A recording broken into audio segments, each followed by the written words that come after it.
Plaintiff Victoria Gilroy hired the defendant to care for her ailing husband, and she said she did an excellent job. Victoria claims she loaned the defendant money during a difficult time in her life, but she refuses to repay, so Victoria is suing. Defendant Amy Eggleston says while caring for Victoria's husband, Victoria showered her with gifts to keep her from quitting.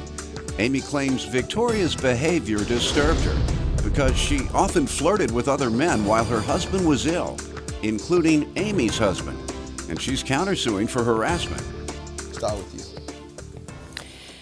Well, Your Honor, at a difficult time in Amy's life, I lent her some money, and unfortunately, I have heard that because of my husband's and my situation, she didn't need to finish repaying it because she felt that we had more money than she did. Unfortunately, things aren't always what they seem. She told you that? She told a mutual friend of ours that. She said, I ain't giving any of their money back. They got more money than me. You didn't say that, did you? No, Your Honor, I did not. I was very grateful for the money that she loaned me and had every intention of paying her back. All right. See, don't believe those gossipers. We're fine on this case. She says she has every intention, right? No, Your Honor. You just said you have every intention. It is hard to... All right. Your Honor, it's... I'll let you talk. I thought you just said it. All right, go ahead, ma'am. You want to give me some background? I'd love to, Your Honor.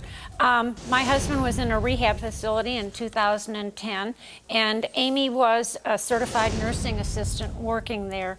She's fabulous. She does a great job. She took wonderful care of my husband. She's amazing.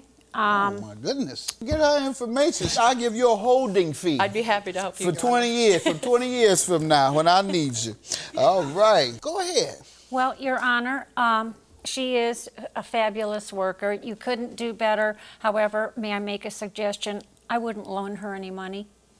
But I'm going to pay her well. She'll be all right. I promise you. I was just telling my assistant, I said, you know, my wife likes to put money away for the kids and for the grandkids, and that's fine, that's beautiful. I said, but I keep trying to tell her we got to have money for a live-in caretaker 24/7. Now listen to me. We're going to have a nice room for you to live in, about $100 grand a year. Oh, that's good. We'll even let him come, as long as he act right. I'm serious, I was saying that just yesterday, and God brought you back. All right, now let's get back to your thing. I'm sorry. Yes, ma'am. Amy is a great worker. We were very close. We got similar tattoos. I tried to help her out. I got her a car. Not a great car, but a better car than she already had. And, you know, I'd take her to get a manicure and a pedicure with me. We shared our lifestyle. She was like family to us. And She came to the home? She was in our home, and she worked 5 days a week. How long? She worked there at the house till the end of 2012. When my husband, his health was declining even further, and I had to put him back in a care facility, she was taking care of him on private duty there 5 days a week. Oh, wow. Like I said, she's a great worker. She might have had a point. Y'all do have plenty of money if you were paying for all that. Things can look better from the outside than they are on the inside. We had 6 children. We sent them to college. My husband had alimony and child support to pay. The home we lived in was mine. And unfortunately, because of his illness, there were some family members that wanted to have control of the money. Between that and my husband's expenses for care, that money is gone. My husband had a conservator. We had several different attorneys during this lawsuit that we went through. As a In the result, fight over the estate. that money's gone. I've sold all my jewelry. I've sold just about everything I can. Let me allow her to give some background. Okay. Get stuff together a little. Go ahead, ma'am. Yes, I worked for her the length of time that she said. She did take me for manicures, and she did give me a car.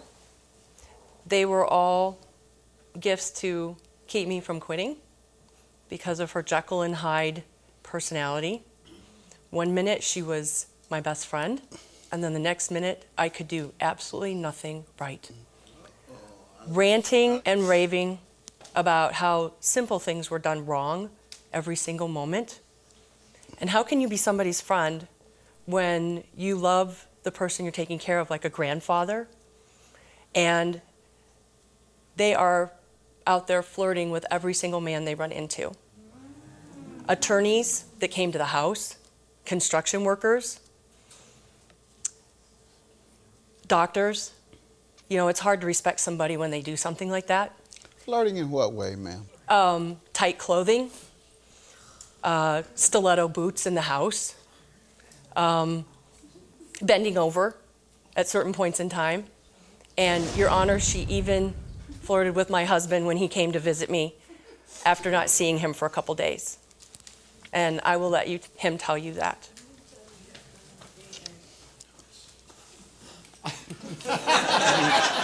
What does this have to do with anything? What? State your name, sir. My name's James Eggleston, sir. Ma'am, do you want to hear this mess? If this is what he thinks, I'm an old lady. What would I be doing? I loved my husband. No. And maybe No. I'm being friendly, but maybe he's interpreting Putting it your differently. hand on my leg, whispering in my ear, I'll give you anything. Oh, sir, you be want. quiet. That mess. All I'm hearing from you, ma'am, so far is that she's a well-groomed lady who likes to look appealing. A man around your same age, he would want to date you.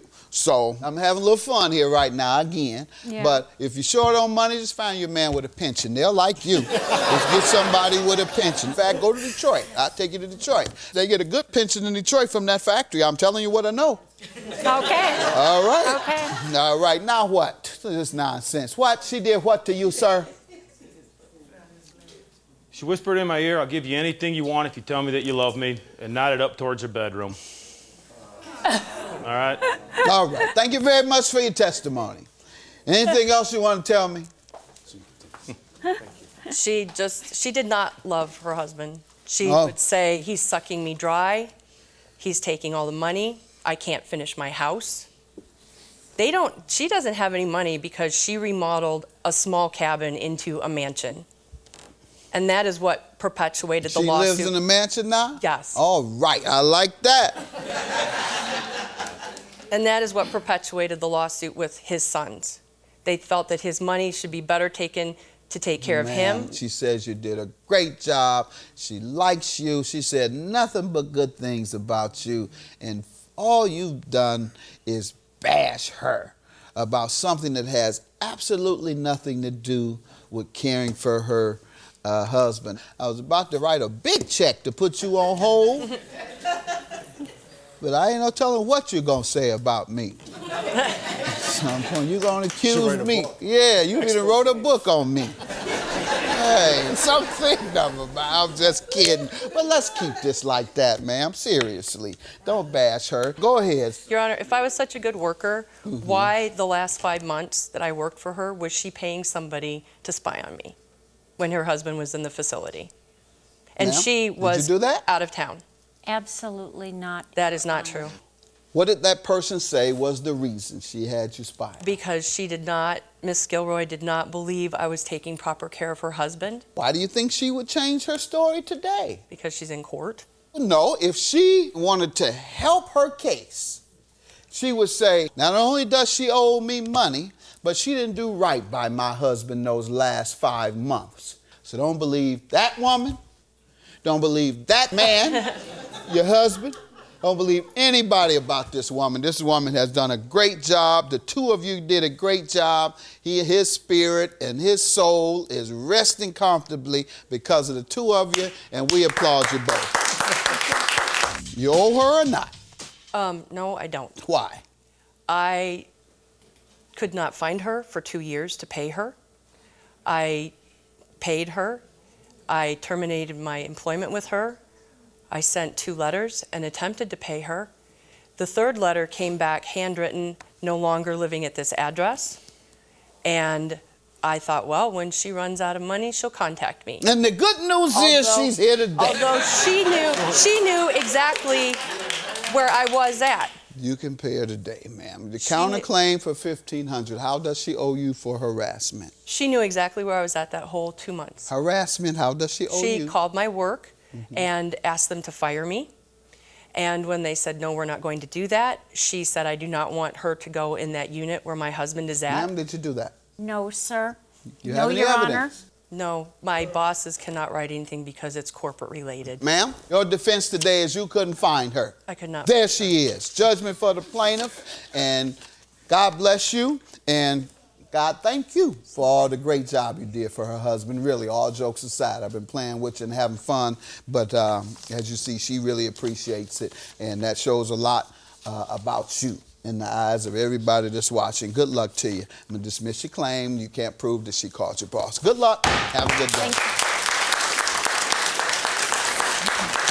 It's not true. He said to my bedroom. My bedroom's on the first floor, and It wasn't then. I don't have any interest in her husband. And to be honest with you, I love my husband. I loved Amy like she was a sister. I wish her the best. Just I'm glad that it's over It's and I over. have It's no done. contact Good. ever again. Just ever Just don't again. ever get a hold of us again. Shh, shh. Excuse me, I'm sorry.